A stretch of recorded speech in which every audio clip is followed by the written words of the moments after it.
Very shy, she just doesn't want to come in front or ask it herself. She says her question is about will of Allah. She says, I keep hearing everything is the will of Allah. Whatever happens is the will of Allah. And they say that everything is written already. So then where is the freedom of choice? When Allah gave me freedom of choice, whatever I do, if anything happens, they say, oh, this was written and it's the will of Allah. Then she also says, even with Adam and Eve, similar happened.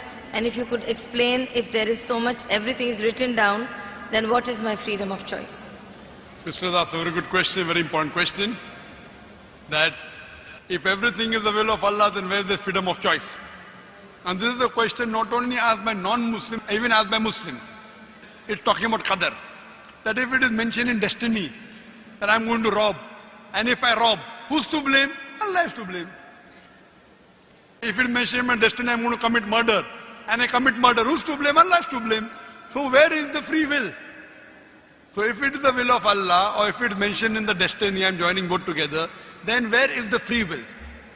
The reply to this question is, it's compulsory that every Muslim should believe in qadar, but you should understand what is the meaning of destiny. For example, if suppose in a classroom, there are 100 students, and when the teacher teaches the students in the classroom at the end of the year, before the examination, the teacher predicts that this student, he will come out first class first.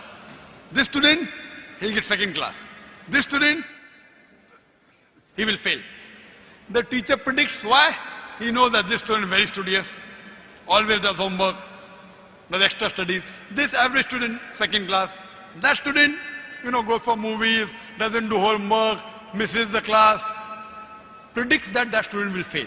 Now once the examination takes place, after the results come out, this student gets first class first, this student gets second class, that student fails. I am asking you a question. Can the student who has failed, can he blame the teacher that because you have predicted I will fail, I have failed? Who's to blame? The student or the teacher? Who's to blame, the student or the teacher? The student. The teacher predicted. Who's to blame the student? He did not study, he did not do his homework, he used to go for extra movies. So similarly, Allah subhanahu wa ta'ala has given the human being the free will. Allah has told you what is right, what is wrong, but the choice is yours.